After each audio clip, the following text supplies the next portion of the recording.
Welcome back to Night Mind, friends. It's nice to be in the office again, isn't it? The weather is warm, the rain is that early summer variety, the mood is nice, the night is young, and I have something classic for you. That's right, new material, but old. How?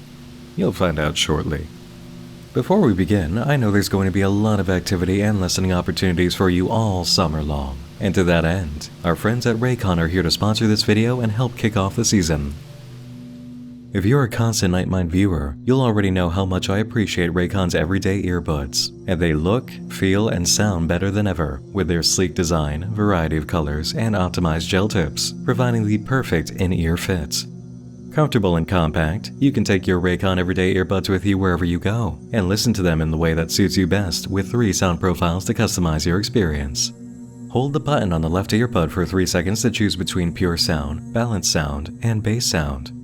Pure sound allows refined listening, perfect clarity for every single note or word, making it great for podcasts and audiobooks. Balanced sound is universal leveling for all-around performance, warmth, and depth. Bass sound is exactly what you think. Let the power of Raycon's bass go to work on songs with strong beats. I listen to a lot of heavy music and think the bass guitar is the unspoken champion of great metal, so naturally, I'm all for Raycon's bass profile.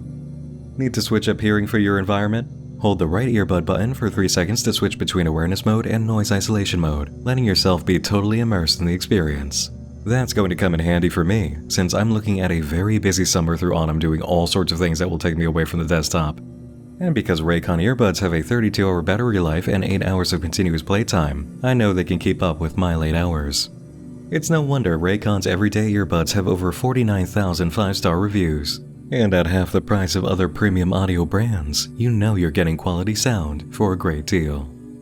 Right now, you can get 15% off your order by going to buyraycon.com/nightmind, or just click the link in the video description box below. Again, that's 15% off your order by going to buyraycon.com/nightmind, or just click the link in the video description box below. Thanks to Raycon for sponsoring this video and for the offer to Night Mind viewers. Now, let's go out and hit the pavement. We're starting the season by meeting some new friends. Submitted to the Night Mind Index in September of 2020, Peaceful Watcher has certainly been a patient watcher, and I'm very happy now to introduce you to his story. On June 8, 2020, the Peaceful Watcher arrived on YouTube with a channel introduction, playing birdsong while communicating in text. Hey everyone, I am a Peaceful Watcher. I have many hobbies to show. I know what you're thinking. What's a watcher? A watcher is someone who enjoys watching other people for fun. People like us often get a bad rap, for good reason. Some have ill intent, but I am a peaceful watcher. I just enjoy watching people's lives. Try it sometime. The reason I'm making a YouTube channel is because there aren't many watchers on this platform, so I thought, why am I waiting for a channel with my hobbies when I can just make one? I have so many friends to show you, and you get a front row seat at how I watch. Now I know a couple of you are probably skeptical. Isn't that just a fancy word for stalking? Well, I'll admit it, yes, it has some similarities. I do have a code in place to make this as inoffensive and fair as possible when I watch people. 1. I will never watch women or children. 2. I will not film/watch people doing things I wouldn't want to be filmed/watched doing. 3. If I take one of their possessions, it is only something they wouldn't miss or notice is missing. 4.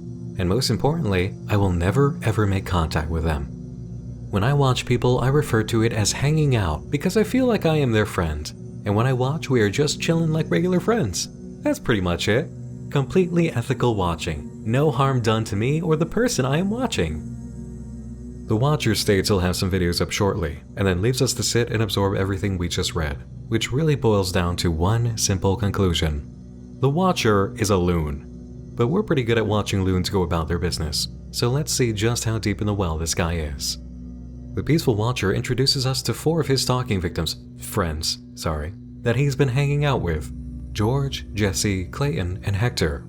George is seen at the store, checking out the bait and tackle, an interesting analog to the situation we find ourselves in. As eerie as the activity on display is, the Peaceful Watcher continues to exhibit a childlike understanding and enthusiasm over what he's doing, much like a kid going fishing.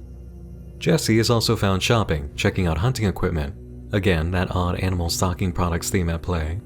The Watcher's attitude towards this activity reveals itself more, making things creepier.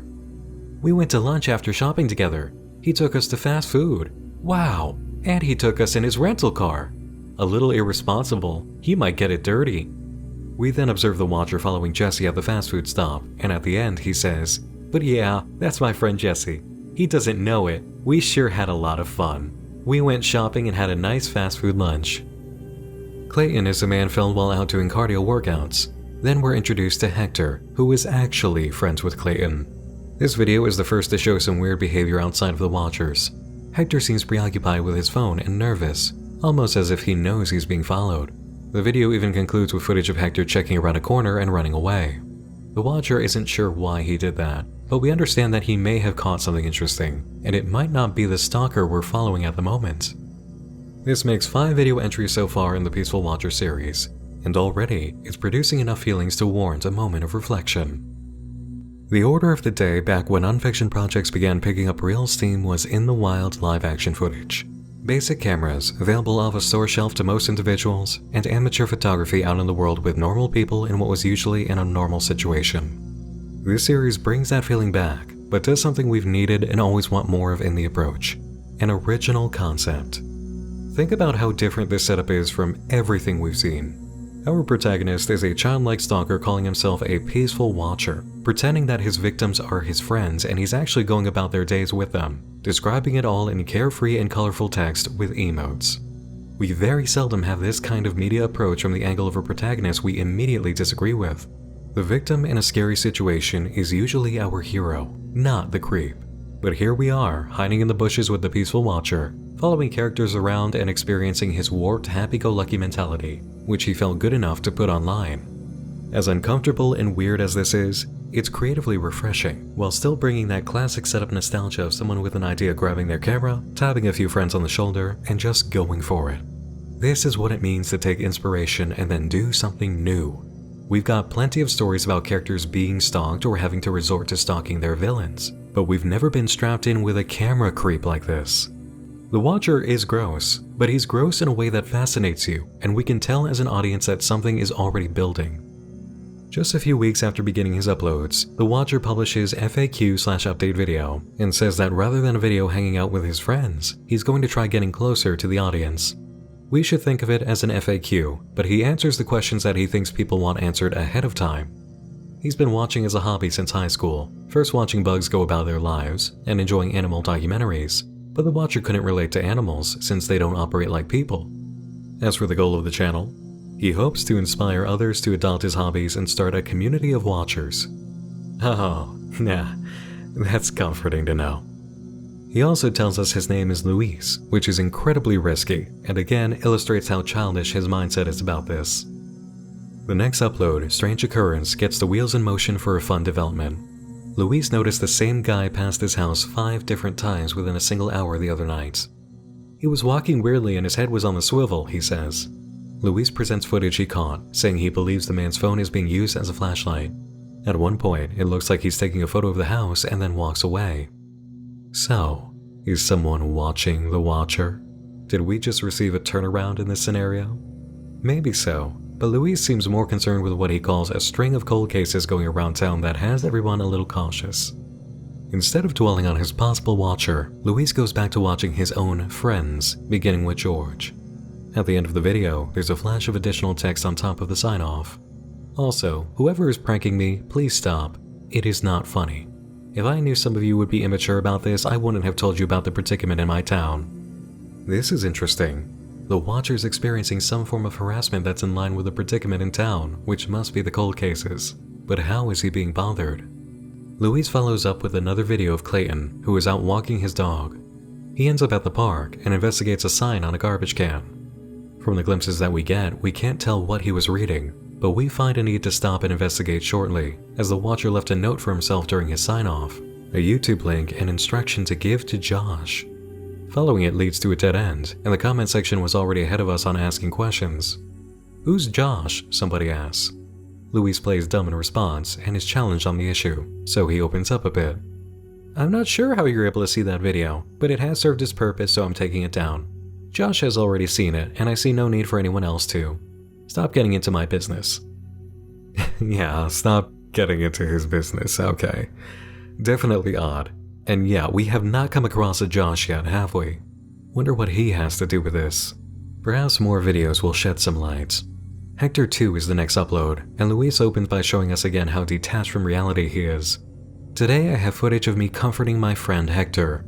We then get a warning about viewer discretion in watching someone sad over a note on Luis's phone, another YouTube link. It's blurry, but not so blurry that you can't make it out with careful study, leading to the unlisted upload, Clayton 2.5. The description reads, "Hey Josh, sorry for doubting you. Check out the note at the end of this video. It's in the dog park. I tore it down, but I'm sure there's more out there." Am I that obvious? Or is this an unrelated coincidence? We can talk more about this at work, but I'm genuinely concerned. The video is the unedited version of what happened with the sign Clayton read at the park. Feel like you are being watched? It's more likely than you think. Hello, we are Being Watched, a group of researchers doing studies on a recent growth of stalkers in the area. We are looking to do a series of trials/tests and surveys. For more info, please check out our Instagram. The group claims to study 4 main types of stalkers, one of which is listed as peaceful watchers. And sure enough, the group is on Instagram inviting people to join. We'll visit this spot as things develop, but in the meantime, it's only right to point out that Luis isn't the only peaceful watcher. Josh from work is doing this too. Either Luis has actually convinced someone else to join his habit, or Josh influenced him. Now, I understand the reason for the YouTube link in the notes ending up on camera. I think we all can. This is information that we needed to see in order to have some understanding of a grander situation. What I have to criticize, though, is the execution. Luis is not exactly smart, but I still feel he knows this is too obvious for sharing info with a coworker. Does he not have a more personal and direct way of sending a video or even a picture to a real physical friend who is also a watcher? You'd think he would, right? This feels much too public to truly accept, even for a childlike mentality like his. Still, now we know how the situation has developed off-screen.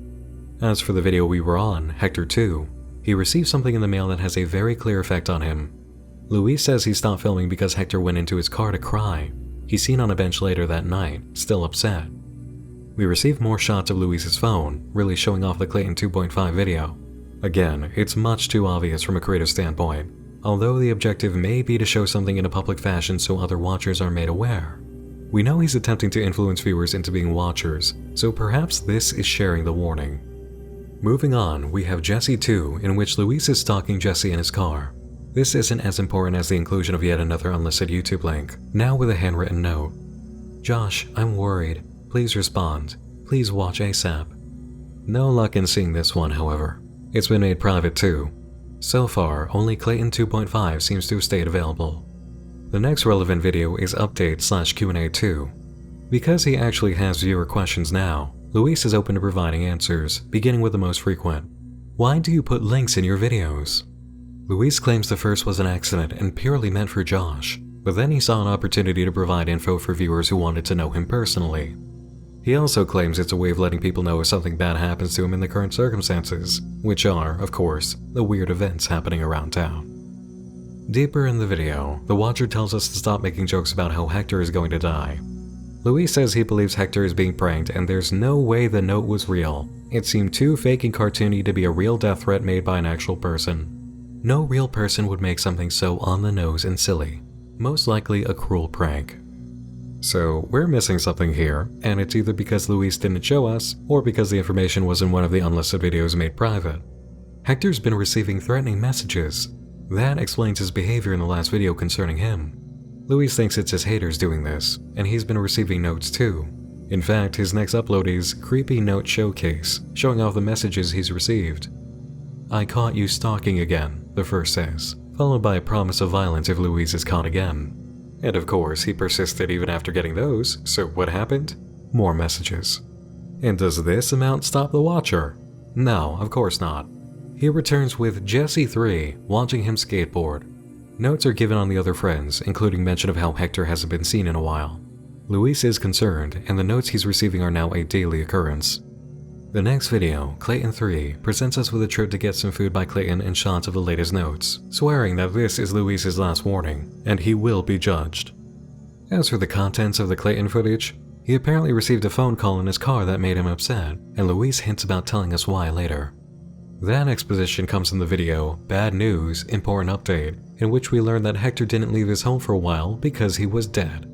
Notes were found around his house, just like the ones Luis has been receiving, and a new one arrived that day, causing him to rush the video. This time, the note was found in his car. Luis believes his antagonist is the one who killed Hector, and is the same killer hunting people in town. He knows there's a good chance he'll be in trouble for explaining how he got into this mess, but he's going to file a report. The irony is pretty plain to see. He's going to leave at 3 a.m. since that way, hopefully, he can leave without being seen in case somebody is stalking him. On Instagram, the Being Watched experiment group posted a notice. "We are sorry to announce we cannot continue this project as our university is threatening expulsion. This is because another stalker-related death has occurred in town and uni doesn't want attention drawn to it since it was one of their students. Sorry if this disappoints you all." It's from this point in the story that things become a bit more streamlined. There are things to be said about the approach, and the elements we'll be witnessing shortly, but that will come later.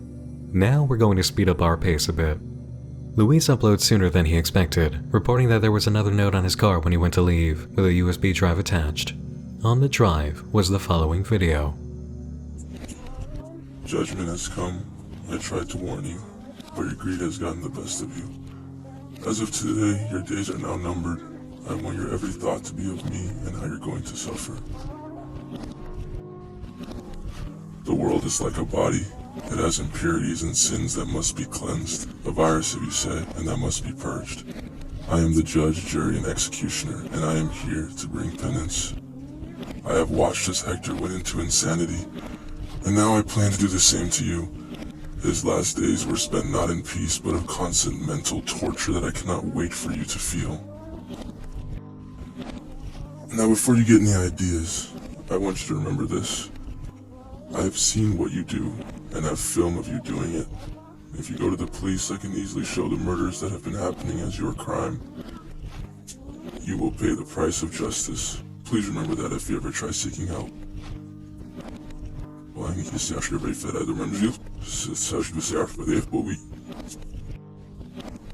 My bones jump at the excitement of our oncoming journey.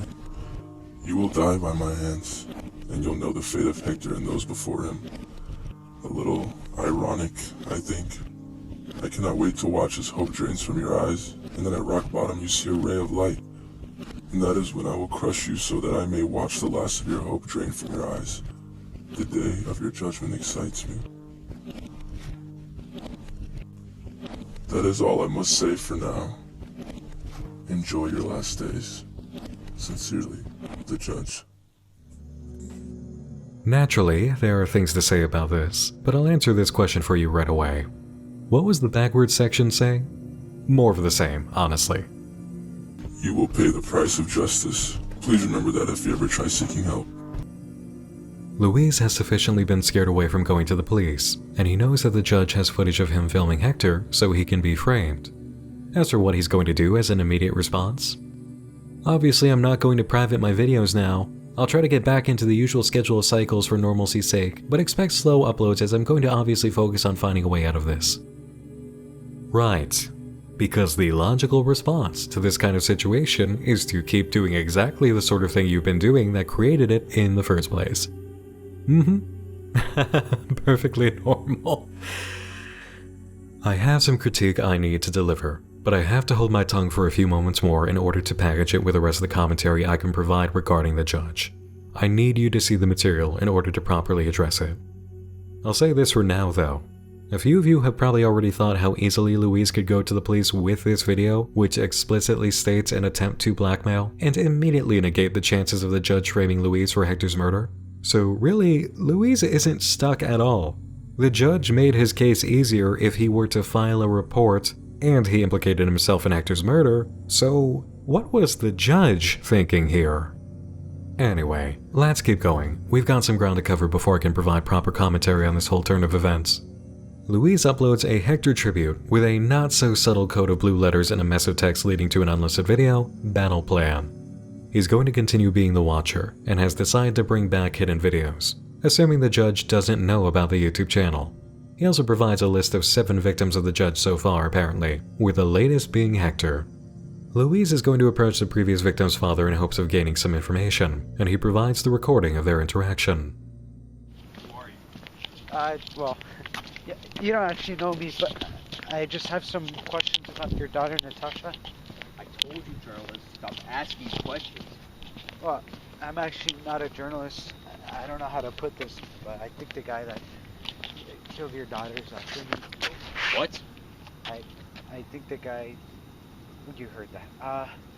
I just want to know if you or she knew any ways to fight back. 'Cause I can't go to the Wait. cops. How long have you been playing this game? What game are you talking about? You know, the game where he makes his victims play, and if he wins, then they get to live. I didn't hear anything about a game. Wait, why isn't this in the news or the papers? Because word got out. He would kill my family. Okay. That must have been why Hector was so stressed. Wait, you knew Hector? Yeah, he was my friend. He's killing people based off association now? I don't know about that. I can't answer any more questions. Wait, I still have more stuff to ask. I told you no. I don't want to answer any more questions. Stop. Yo. Okay, wait, just answer my questions. Come on. I can't answer any more right now. Get the fuck back here. This is my life at stake. I told you. I'm not answering any more questions. Get the fuck back here, dude. I just have I'm gonna call the cops. No. Fucking, this is my goddamn life. Fuck.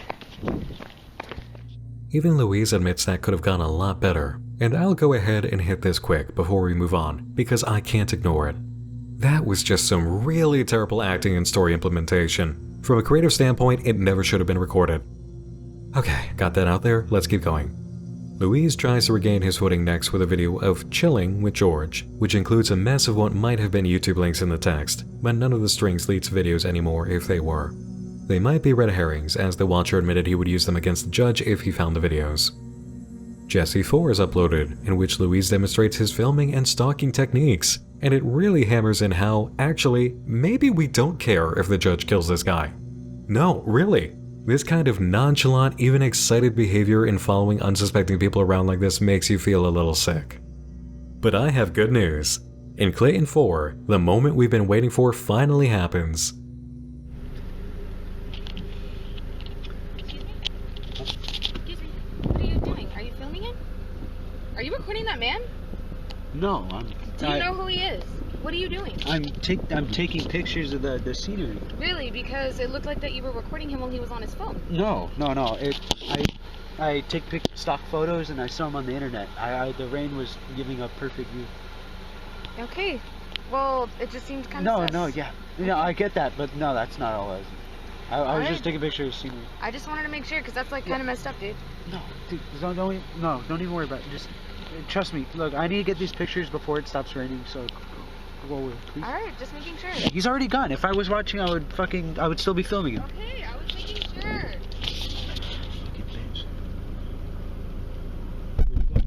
Bro, you filming me, dog? What? Are you filming me? No. I swear you were filming me, man. That's fucking weird. I just told her I was Really? I was taking pictures of the scenery. The scenery on that shitty little camera. That's hilarious. Let me see the footage. No. Let me see the No, footage. I don't need to show you the footage. Yeah, okay. If I'm not on there, then you'll show me. I don't need. You're gonna walk away and steal it. No. Okay. How come I got this text message on my phone to say, "Look behind you"? What? How come I got a text message on my phone saying, "Look behind you"? Let me see the camera. No. Let me see the camera.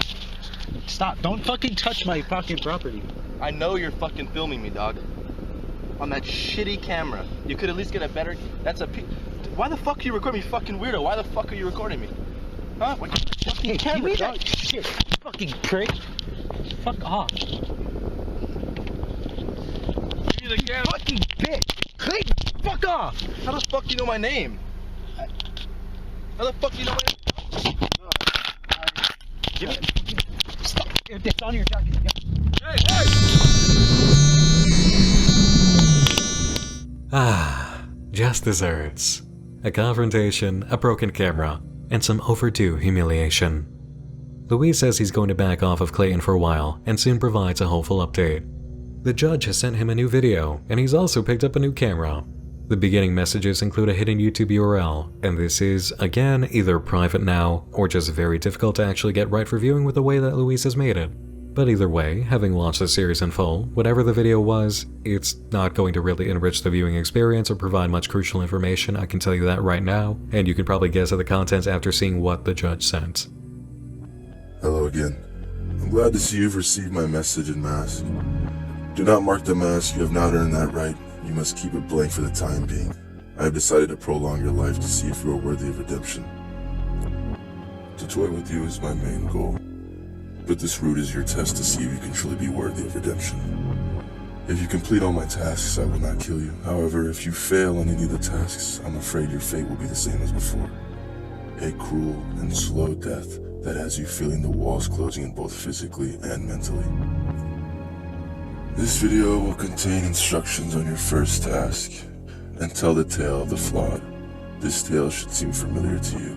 It has branching paths, and your actions will influence the ending of the tale. Follow my tasks or face my cruel punishments. You have until the end of October to complete it. I will be watching you closely to see if you finish this task. Do not fail me. The judge then decides that it's story time, and even made pictures for us on index cards. The Tale of the Flawed, which has 3 main characters. The story can be what has happened, is happening, or what will happen. Louise's actions will determine the outcome of the story. The Flawed is a social outcast with strange habits looked down upon by society, which has caused them to become lonely. The few friends they do have help, and allows their confidence to grow, but their weakness has already been shown and attracted malevolence, which feeds on the weak. Malevolence has wreaked havoc all over town, and the Flawed is next in line to be eaten. But what is this malevolence, the judge asks? Find out after you complete the first task. And that first task is to acquire a lethal weapon and leave it by the front window. Louise reports that he's done that and will be playing along, and happily signs off. Alright, so now is the moment we get to unpack a little. One of the things I say so often about creativity is inspiration, not imitation. When there's imitation, it's obvious. When there's inspiration, it may remind you of something else, or you can see its DNA, but it's being used in a way that isn't identical. Peaceful Watcher is definitely on the inspiration side of creativity when it comes to its influences, but there is such a thing as wearing your inspirations on your sleeve. And for those who have watched the Big 3 Slenderman web series, you know exactly how much its influences are showing, which ones, and in what ways.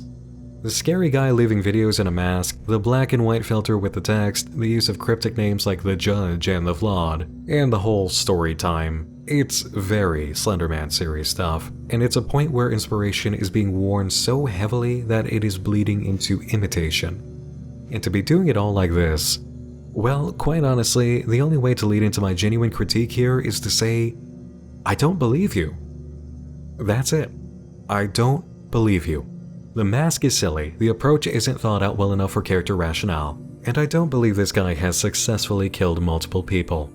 I also can't take his note card illustrations seriously whatsoever. It just feels too campy, it feels too childish, and that's even before getting to the details that don't work regarding writing and logic with the situation. The biggest problem is something that I'm not entirely sure we've addressed before in stunning on fiction projects as directly as we have to do now.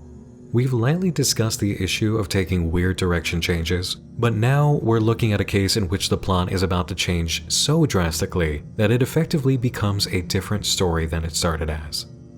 What was the setup as we initially knew it? There is this guy, the Peaceful Watcher, a stalker with a childlike mindset and a disturbing delusion about being friends with his victims.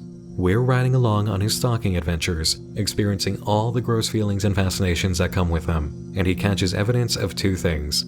His victims may have storylines of their own developing, and he's picked up a stalker himself. That's all excellent stuff. We sort of expect that he's going to discover something watching these people, and that's an excellent approach for storytelling, because once we realize we need to know more about them, we're now complicit in stalking along with Louise instead of just observing what a freak he is. Then you get the wild surprise that he may have picked up a stalker himself, which is a wonderful twist and karmic clapback. Now we're really invested, and the project is wonderfully unique. That's your story, right? That's what you've put the work into.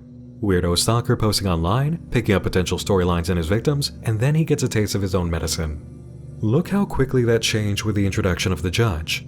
Now we have a serial killer we can't believe in, wearing a very silly mask with poor handwriting on it, leaving videos with threats that immediately make his next victim safer in going to the police, and then announcing he'll allow the main character to live if he completes a series of tasks while spinning an allegorical tale with the most childish approach possible. And the names chosen for characters and this allegory element are laying way too heavy on inspiration from major web series of old that did this first. And that still says nothing yet of the poor ways that Luis handles, well, everything, to a point of really breaking suspension of disbelief for us, even for a character with as many mental oddities as he clearly possesses. For instance, he's told us his first name, which is dangerous, but then goes forward in the next video with this. Hey guys, this is what I look like. Yeah. I don't know. A name, Luis Mendel, age 20. There you go. I've now Ow! Fire ant. Ow! I'm not sitting on the ground anymore. Yeah. Yeah, that's my name. That's my face. Enjoy it. I just don't get it.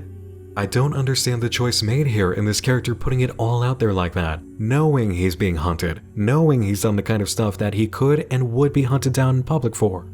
This makes no sense from a writing or character perspective, as strange and childish as this guy is.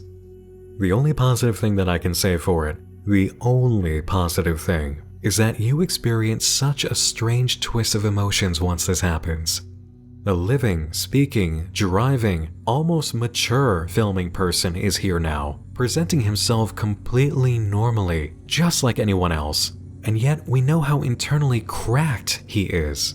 The childish, emoting weirdo stalker who believes he's hanging out with his victims is the same man we're witnessing here. And squaring those two realities together is so disquieting. There's always the moment that comes with the reveal of the serial killer in a documentary or movie that you can't quite wrap your head around the reality that this is the guy, because you're looking at someone so human, or you're totally disappointed in their humanity. In either case, you find it hard to believe, and that's what we have now. That the Watcher is this real person. I both love and hate the decision for Luis to show himself like this and just be on camera. It's excellent for providing more of the weird, gross emotions produced by following his habit early on. For an impact writing perspective, it's a wonderful choice and I applaud it. For a storytelling and logic perspective, especially character-wise, it's simply terrible. I really don't know what the angle was here. Odd thing to note, and I have to take us aside to do this because this feeling is hitting me pretty strongly as I'm thinking about all this. I care way more about the impact of seeing our main character this way than whatever silly Sharpie and index card story the judge wants to relay. Ordinarily, you know I would be all over picking apart the ins and outs of a scary, mysterious allegory a mass murderer presents in a project, but the execution and hokiness of it makes me simply not care. And the way that things are developing, I'm not even sure it really matters, especially not in comparison to something as palpable and impactful as this. You know what? If you're feeling similarly, can you go to the comments and tell me? This is a weird place to be in. I'm having an odd conflict of feelings over this project that reminds me of when we explored Just Acquaintances. Which, by the way, if you like this video and how this story ends up by the end when we're done with our investigation, definitely go check out Just Acquaintances. It's a trip. So, following that kind of shocking face reveal, Luis goes right back to stalking George, and now speaks freely on camera to his YouTube audience about what he's doing. Then he follows Jesse at night on an urban exploring adventure with a note at the end about how his house was broken into. Considering his first task was to leave a weapon for the judge by a window, I really don't understand why he's surprised that he had a break-in. Next, the Watcher uploads Road of Misfortune Ahead, featuring the latest video from the judge. He opens with point-of-view footage breaking into Luis's house and leaving the knife next to his head, then starts monologuing while holding his cat, Jalapeno. He says a whole lot of predictable stuff, can't wait to kill you, glad to see you're suffering, I'm the bad guy, blah blah blah, then continues his story time. The malevolent, he says, is a being without reason and without need for motive. They are pure malice, an evil with no need for emotions, only satisfaction. Eventually, someone comes to stop the Malevolent, and Luis will find out about them after task number 2, which is very simple. I will harass you much more this month. Do not go to a friend's house for safety. Let's see if you can last until November 20th. Yes, the task was, sit right there, I'm gonna bother you more. The task begins with tolerating the disappearance of the cat, Jalapeno, who the judge took with him. Luis tries to comfort himself with, you guessed it, more stalking, following George around on a date. Next, he follows Jesse to an isolated location, where he talks with a stranger. Definitely mysterious. Luis takes a moment to remind us he's a creep during this encounter by writing, his other friend looked cool. Maybe I'll make a friend out of him after I'm finished with all this mess I'm currently in. Priorities, right? On Twitter, a surprise. After a closer inspection, that's definitely George with Jesse. But how the hell did they find each other? I know my falling out with Clayton was the product of Judge meddling, but now he's messing with my friendships with Jesse and George? I'm guessing that Jesse and George are discussing the possibility of them being stalked by the same creep. Despite this, Luis continues being the watcher with a return to Clayton videos. And again, it does not go as planned. Where is it going?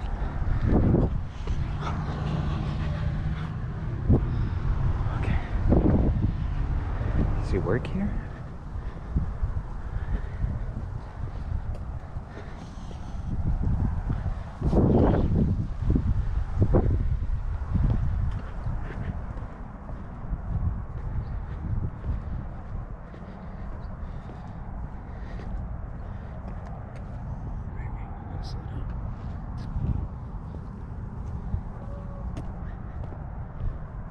Where's he going? Maybe he works here? I don't know, I never tried to look into where Clayton works. Just because he doesn't go to work too often. Well, no, I don't know. Alright, let me just peek around the corner. Oh, shit! Oh!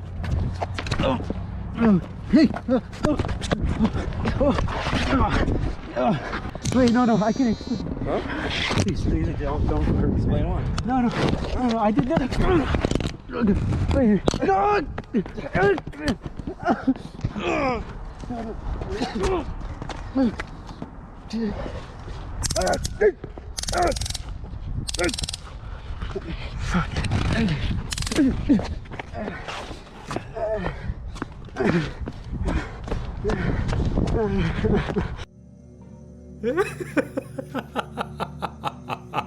He tased him! He tased him! Oh, he tased his ass good! Oh boy, the catharsis. Ah, doesn't that feel good, everybody? Yeah. Thank you, Clayton. Oh. He tastes him so good. Anyway, Luis posts the end of the road, informing us over old footage of Jalapeno that he won't be uploading anymore after this point, thanks to the judge, who provided a new video. It began with teasing the idea of Jalapeno's death, then monologuing on a hotel bed before continuing story time, introducing the final character, the Broken. Those that have been broken down to machines of vengeance. The Malevolent took the flawed away from the Broken, which was the tragic event that made them. This Broken has one goal: destroy the Malevolent. If a few innocents die in the process, then blah blah blah, broken eggs and omelets, you know the deal. It ends with teasing the idea that the judge is the Malevolent and wants Luis to be the Broken. The final task is to discontinue YouTube and discontinue watching until Christmas. Kind of seems like the watcher is already ruining his task by uploading this, but he makes it to December 30th when the judge contacts him again and says he'll spare his life, then gives the end of story time and one more task. There are multiple endings to this story time. The Malevolent wins and just keeps being all evil as usual. The Broken wins and can go be normal or let anger fester inside them until they become malevolent. And finally, the two can eliminate each other. As for the last task, stop watching or doing anything at all, permanently. Luis directs people to his Twitter for more info on his situation, and says, to summarize, the police are hot on Joy's tail. Through the Twitter, it seems like he tried to share another unlisted video, which might explain who Joy is, but again, the same old problems of not being very clear in communication or having it as a private video derail us. He then starts mentioning a plan to catch Juan, which means that somehow he ended up with a lead on the judge. That brings us to El Final, a video from January 7, 2021. Luis takes a mask given to him by the judge, a pair of handcuffs, and a baton, and drives to a location where he believes he'll find his antagonist. We can't see any of the footage of the fight because it's way too dark, but the watcher beats him with the baton and cuffs him to a sewer drain. He calls the police, checks out his place, and doesn't find Jalapeno. But in short, it's over. He got the identity of his antagonist somehow in a way we didn't get to see on YouTube and can't discern now if it is on Twitter. Took him out in a video we couldn't actually make sense of, and got him arrested. So, that's it, right? He had an adversary, he survived the trials, he identified and beat him, he won. After such a harrowing journey, this is the point at which the main character realizes his own power and that he doesn't need to keep doing ridiculous creepy stuff like stalking people, right? Especially because that's what created the whole situation, right? No. In February, Luis was back to stalking, then held an AMA, which brought up a new potential story element called the court. It's very difficult to trace where this is even brought up. It's not in any obvious YouTube videos. Luis keeps watching Jesse and George and goes on a trip to Austin, which is totally irrelevant to the story, then realizes how lost all of us are right now on the details of major plot points we've seen just fly by and provides a video titled An Explanation to solve that issue. So, the thing about the name Joy. That was a name attributed to the murderer going around town who called himself the Judge when dealing with the Watcher. Joy and Judge are apparently the same, and for some reason, he was also referred to as CCK? No clue where that came from. The Judge, Juan, is in jail. As for how Luis even came to make the connections for who he was, that seems to be lost somewhere in some unlisted video that we can't find. Would have been nice to have that in the explanation video, but at the same time, all signs point to the story being over and it's just enjoying a weird afterlife that really shouldn't exist. George and Jesse end up in a video together skateboarding, so they're friends now. Real friends, not Luis's idea of friends. Then, a surprise video. Hopeless. He's walking. I'm super zoomed in right now. What the fuck? Whoa, whoa, whoa, whoa, whoa, whoa, whoa, George! No! Oh, fuck! Oh, no!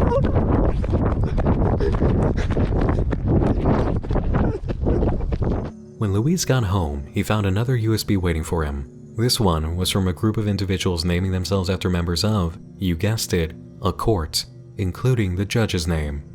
They've decided that because Luis can't learn his lesson, they're going to teach it by taking lives instead of just harassing him. Friends of his? They'll just kill them. Co-workers and families? Fair game. According to the new antagonist, you sure didn't care for our families, our friends, so it seems only fair we take them as well. So it can't be the judge who killed George, right? Because the judge was caught. Luis seems to have the same confusion. In response to the situation, he uploads information and a confession. He says someone under the codename Reason contacted him online and said to talk to Juan. The Watcher snuck in a tape recorder for the talk, again, suspension of disbelief taking a Herculean effort here, and taped the conversation. The info highlights are as follows. The court wasn't actually connected to Juan. It seems like he was just taking one of their titles after they began threatening him, and they may be after the Watcher because one of his stalking victims was grieving for someone murdered by Juan. That leads into Luis opening up about something. After Hector's death, he worked through his grief by stalking someone else who was grieving, Clayton, who had actually been Hector's friend. But it didn't stop there. He began watching people at funerals and cemeteries, then took it a step further, watching family members of the judge's victims. So, if you felt like Luis wasn't punchable enough already, you now have even more reason to want his nose broken on your knuckles. Where do we even go from here? The person codenamed Reason set up a trick meeting between Luis and Jesse, one of his stalking victims, after telling Jesse he would be meeting George's killer. Okay. Whoa, whoa, whoa, whoa, Jesse, put the gun down. Jesse, put the gun down, man. We don't fuck. Reason why I should. Because I don't know why you here. You killed George. I swear to God, I didn't kill George. How am I Dude, supposed to believe that? I could show you. I could show you. Just put the gun down for 10 fucking seconds. Luis explained the situation and showed the video of George's death. Jesse wanted to turn Louise into the police anyway, and only held off because Louise said it would make him next on the hit list, which... No, it really would not. The court wants the Watcher. In any case, they exchange contacts, but Jesse rightfully hates him. The next upload is an update from Louise claiming that someone he's in contact with will be sending him substantial information soon. No word on who that is, or why, or what about.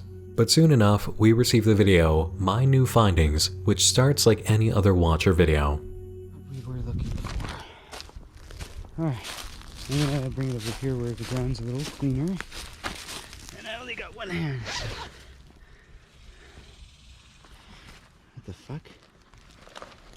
There's like nothing in, no clothing?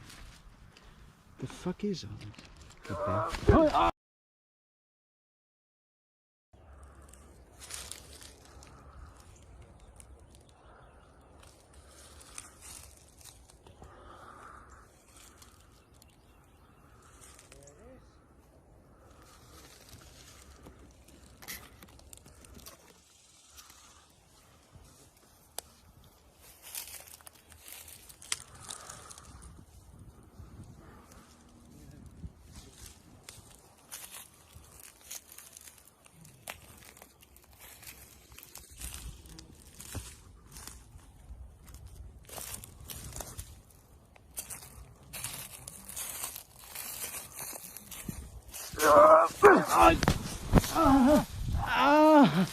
Fuck!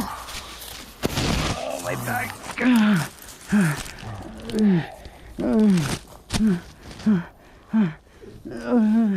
Oh, what the fuck? What the fuck?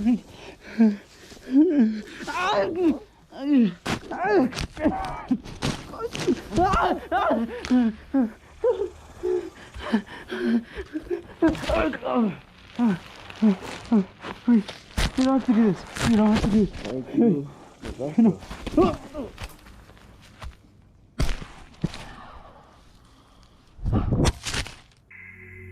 This leads to the Watcher tied up in someone's garage, and it doesn't take seeing a face to know who it is.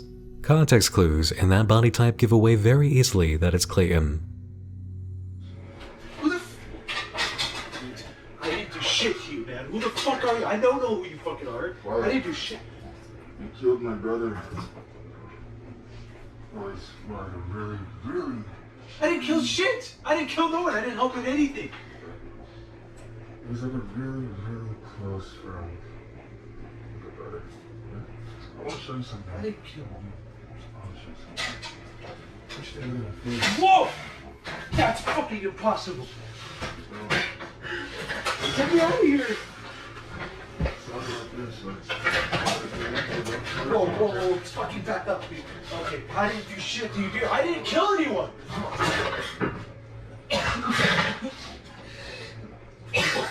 Worthless scum. How? How did I kill him? Huh?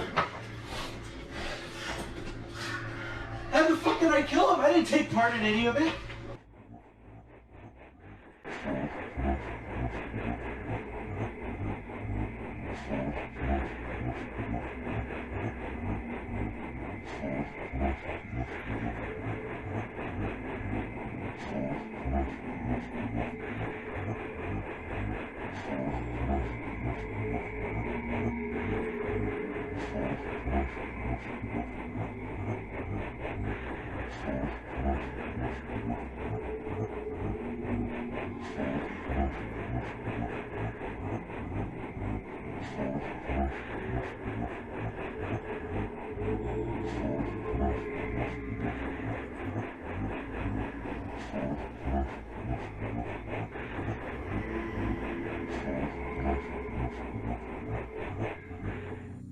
It's strange to be entirely on board with the villain for once, isn't it? And maybe not all of you feel that way right now, but let's think about this. Louise knew Hector was being tormented. He found out after he was murdered that it was probably the judge who did it. He dealt with the judge himself when he could have just turned him in even if it meant admitting he was a creep. He used Clayton as a grieving tool as well as a stalking target, and then he kept stalking George and Jesse and family members of Hector in their grief and other victims of the judge in their recovery. And through all of this, he didn't stop watching. He didn't learn his lesson, and he came after Clayton again after being caught the first time. He was beaten, he was tased, and he still kept being a remorseless stalker. Now, does this necessarily deserve death? I can't really agree to that. Does it deserve being tied up in Clayton's garage for use as a new heavy bag? Absolutely. Go ahead, Clayton, break a few fingers, shove his camera up his ass, have at it. And while you wail on the little nut job, we'll sit back and think about the way that this has all gone, because it's about time we talk it over. In my initial marathon of Peaceful Watcher, it really felt after the judge was caught that the series simply should have ended. Yes, Luis would have effectively gone away, but the story as we knew it was done. It wouldn't have been satisfying, because the judge arc was frankly terrible in its writing, logic, and execution, and again, Luis would have gone away, but the work had been constructed in such a way that it felt as if this was the logical conclusion. To keep going as it did felt like an attempt at a Season 2 of Peaceful Watcher, which, originally, didn't feel warranted. Upon reaching this moment, however, it felt right. The idea that Clayton and others who had caught Luis at some point or been stalking victims while grieving for dead friends and relatives came together to deal with him personally is much, much better than some random serial killer with his Sharpie and index card storybook playing to the arc, having no real motivation and calling himself a malevolent. I must not pull my punches. That element of the story was some real middle school level writing, and I'm so glad the project extended into this point, because this is some redemption for what we can now consider a sagging middle. We're also faced with, again, a strange audience empathy situation, having seen one of the most despicable, unlikable protagonists in the field of unfiction tricked, abducted, tied up, and beaten by who is typically the villain of the tale. And it's really hard to have any empathy for anybody except Clayton here. Luis sucks. Hit him again. Ah, yeah, that feels good. One more time. Ah, thank you. I hope you still have that taser, Clayton. Could be a fun tool. And now, if there is some confusion regarding who really was the judge, I completely understand, because in the wake of this video, it takes considering what Juan said in the prison interview and how bad at basically everything Luis is to get it, because his own inability to reconsider things leads you to just shrug and go along with him so the plot can keep moving. Simply put, we were led down the wrong path. Juan was never the judge. That's why Jalapeno wasn't in his hideout, and why in the prison interview, Juan admitted he wasn't really with the court. Luis assumed that the judge was Juan, then never actually stopped to question it even after the interview. The court was hunting Juan, and for failing to do anything about Hector's situation and simply being a freaking creep, they hunted Luis. It makes sense now from a creative perspective why things just kept going so immediately after Juan's capture. The clue about not finding Jalapeno meant this reveal and storyline was already planned and ready to go. It also means that the judge was never the malevolent. Juan was, and they were probably playing Luis to take him out so they didn't have to, which means, well, Juan isn't as much of a Sharpies and index card storyteller as we thought, so he's innocent of at least that crime. Sorry for the insults, Juan. Following the capture of the Peaceful Watcher, we received some bad news in the video, resolution in sight. He escaped from the garage and is very much okay. Jalapeno is also okay, which is great news. The cat was being kept at Clayton's house. Luis informs us that he was held for 3 days. At some point, a figure in a trench coat wearing a dark red mask appeared and let him go, citing regret over the role they played in the court and just being a due machina. Jesse is now staying with Luis at his house, which again does not make sense because Jesse is just another victim and he owes less than nothing to Luis. Police have been notified about Clayton, and now they're waiting for him to be caught. There isn't much updating from here. Just a note about Reason helping Clayton and weird noises outside the house at night. Eventually, Jesse and Luis try to investigate, with Luis carrying Jesse's gun.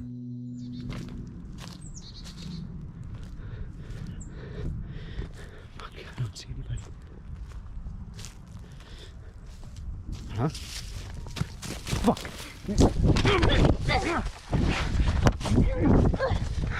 You just assaulted me on my property. Give me one fucking reason why I shouldn't put a bullet in your skull and end it right here.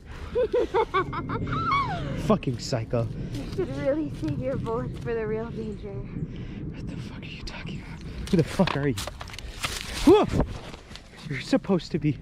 You're supposed... How? It was wise of you to leave your friend alone defenseless. What the fuck are you talking about? My job was to only distract you, not kill you. Fuck. stay fucking here. Jesse! Shit.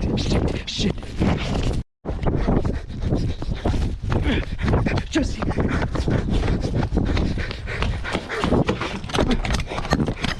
Jesse, no!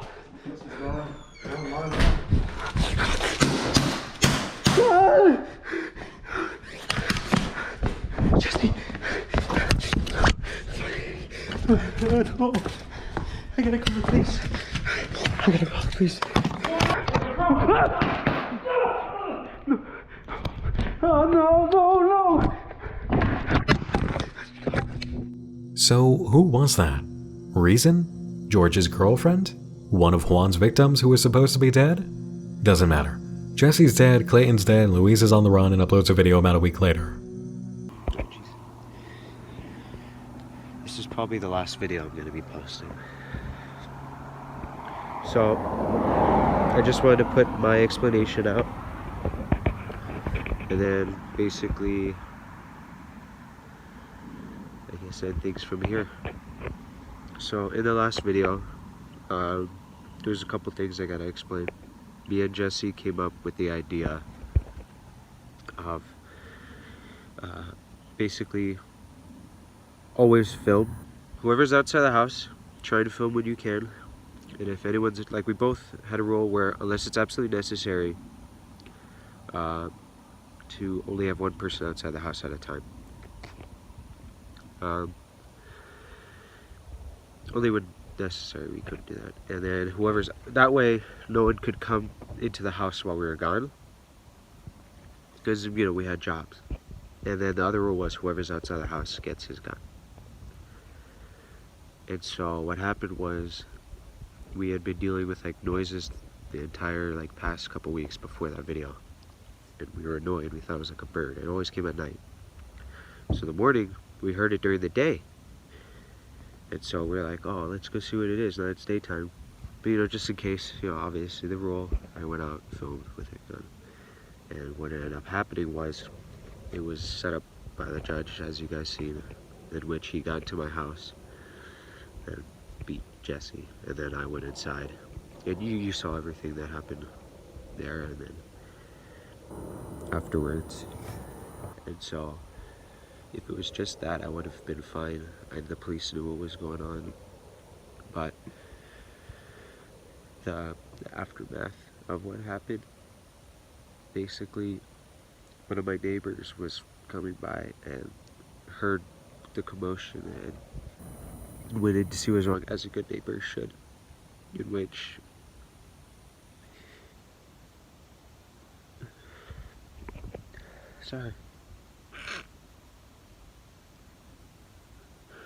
I killed. And I knew there was no coming back from that. So I made my decision right then and there to just go on the run. Sorry. Sorry. Okay. A few months later, we get a final video from the Watcher. Guilt. He wants everyone to know he's safe and has had a lot of time to reflect on all the events.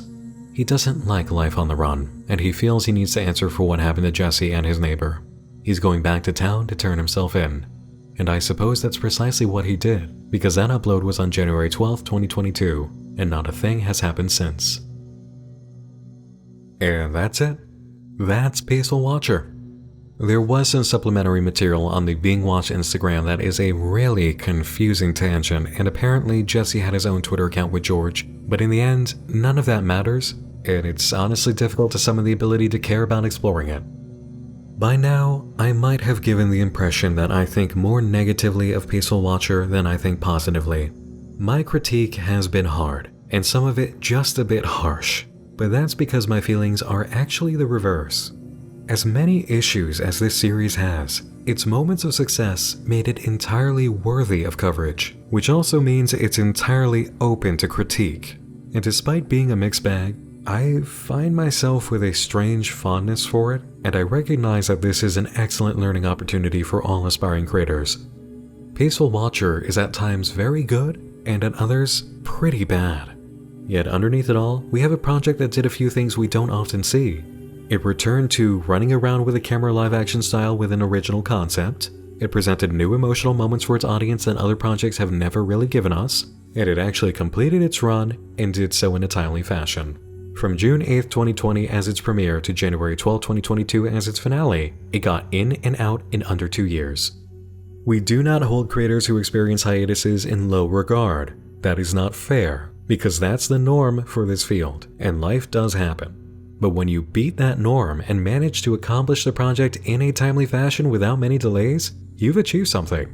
When you actually complete the project, period, you've achieved something, because a lot of others do not complete their projects. Peaceful Watcher is not a bad idea conceptually. It suffers from execution and writing issues, definitely some acting issues, and it has creative choices that really fail to keep in mind logic, consequences, managing to keep your audience in the loop, and the impression you're going to give an audience. But there's nothing here that couldn't have been workshopped out or reconsidered and rebuilt. And that's one of the lessons I really want to hammer in with this one. As an indie creator, you are not at the whims of an overlord. There is no studio, there is no producer, there is no manager. That means that overall, there is no timetable or deadline. If you write something, film something, make something, plan something, and then look at it in post or just before launching into it and realize that it isn't going the way you planned, or it just doesn't look good, you can outright toss it, rework it, or reshoot it. Even if you have an entire video that you've already shot with your friends and the people committed to the project, if you look at it and think, you know what, this is not the direction that we should be going, the impact it's going to have on the audience and their perception is bad, or really we could have just done it better, you can trash it. You have that power, and it is never wrong to make that call. If the entire period of the judge's trials had been reconsidered and reworked, a lot of points could have been scored. Even taking a moment to look at the work done on the mask to acknowledge how badly that was made and bothering to do it over would have been worth the effort. Reconsidering the silly storytime index cards would have meant the delivery of the allegory could have gone over better. Reconsidering the use of a whole allegory element would have gone over better. Reconsidering using a typeface and editing effects that are way too similar to a previous web series would have gone over better. I'll say it outright. Peaceful Watcher wore its influences on its sleeve to the point of inspiration bleeding into imitation, and that is not good. It's not a whole mimic act, but there's too much mimicry inside of it.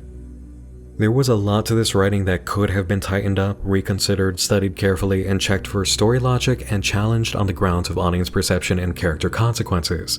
The base structure, however, is good. The foundation is great. And moments of brilliance do come through and are obvious to see. As always, this came down to failures of execution. There are very seldom bad ideas. More often than not, there's just bad execution. But always, praise where praise is due. The emotional awareness presented to us by the entire setup and everything to do with Luis as a human is excellent. The moral conflict we have in following along with him is great, especially when he just keeps going past the point of getting into trouble over it. Moments of reality, like getting caught the first time and then getting caught, beaten, and tased another time, mixed with his childish, "oh no, I lost a friend" attitude about it. That's so incredibly unique and gives us a whole new array of emotional flavors that I just haven't seen anywhere else. And you played it straight.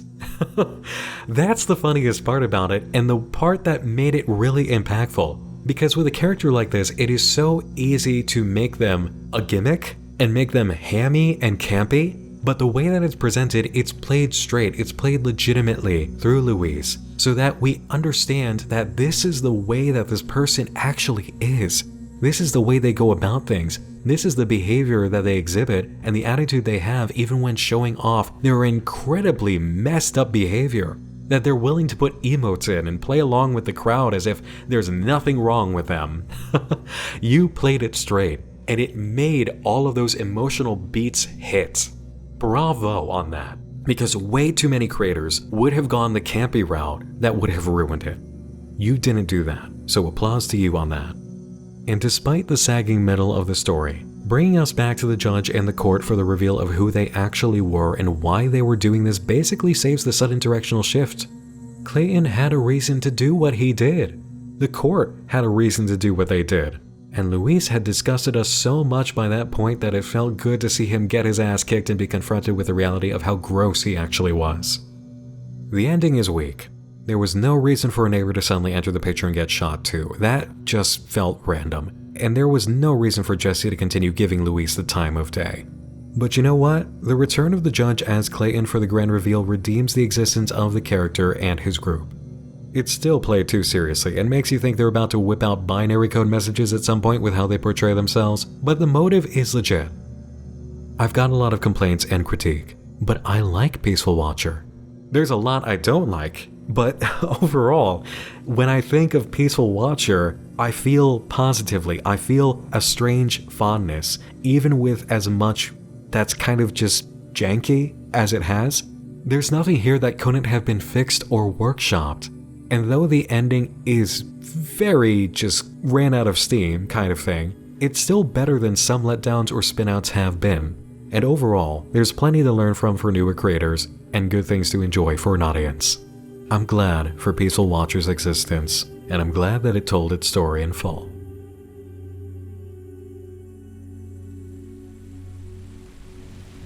That's it for tonight, everyone.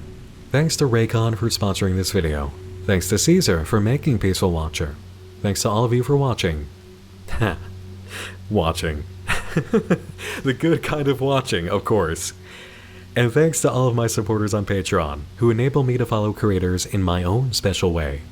If you'd like to support Nightmind, you can do so for as little as just $2 a month, which gets your name in the credits of all major videos and allows you into the Patreon community with our Discord. This also supports the Nightmind Index for new and emerging unfiction projects, which is where I discovered Peaceful Watcher. And if you can't do Patreon, you might have noticed the new thanks button below my videos. You can donate a personal thanks to me directly this way, and your comment will show up with a special tag. So if you enjoy what I do or particularly enjoy this episode and want to say thanks that way, you can do so. Thanks for joining me in the dark again this evening. Once more, I'm Nick Nocturne. And like the freak peeking behind the bushes while you get your morning coffee, I'll be seeing you again real soon. And again, and again, and again. Until next time, sleep tight.